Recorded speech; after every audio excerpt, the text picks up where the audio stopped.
Why do you do the things you do? I'm not talking about brushing your teeth or paying your bills. Those are non-negotiable.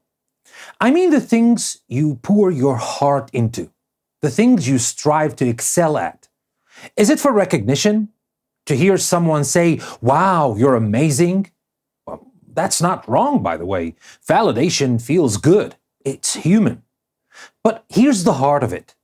If you're not doing something at least partially for the love of it, for the joy it brings you, or for the good it creates in the world, you might want to stop and rethink. Because applause fades. The cheering crowd eventually moves on to the next thing. But the fulfillment of doing something meaningful, well, that stays with you. Think about the last time you put your whole self into something. Maybe it was a project, a kind gesture, or even just being there for someone when they needed you most. Now ask yourself, what drove me to do that? If it was pure passion, you know the answer. That feeling, the one that makes you come alive when you're in the thick of it. That's what really matters. Recognition is just the cherry on top, not the cake itself. And if you're only chasing validation, that's like eating just the cherry and missing out on the richness of the whole dessert. Now, let's revisit the moment when you're in the room and the spotlight's not on you. It stings, sure. You've done something extraordinary, but the buzz is about someone else. That's when you remind yourself it's not always about being the star. The truth is, doing something great doesn't guarantee you'll get the recognition you think you deserve. And that's okay. Because the real reward isn't in the applause. It's in the act itself.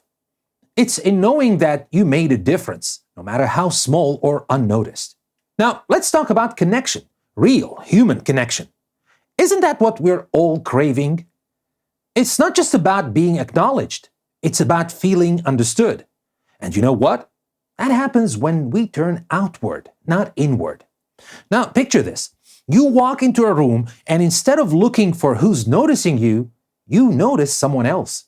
You ask them about your day, their story, their victories. In that moment, you're not just another face in the crowd. You're the person who made them feel seen. And that's powerful. It's not flashy, but it's meaningful. Do you know who doesn't worry about validation? Your dog. Now, don't get me wrong, I'm not saying that we should act like dogs, but we can surely learn a hell lot from them. Dogs are out there living their best lives, wagging their tails like they just won an Oscar, and all they did was exist. And cats? They don't even bother trying. They're like, "You're lucky I'm here." Now, we laugh, but maybe they're onto something. They don't do what they do for applause. They just are. They find joy in the simplest things, and maybe we can too. So here's the takeaway.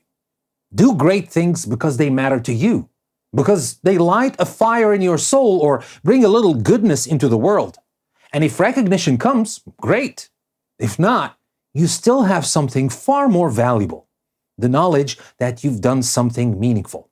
And the next time you feel like the most important person in the room is someone else, just smile. Let them have their moment, because your worth was never tied to that spotlight anyway. It's in the way you make others feel, the way you connect, and the way you keep doing great things. Not for the applause, but for the love of it. That's what makes you truly unforgettable, my friends.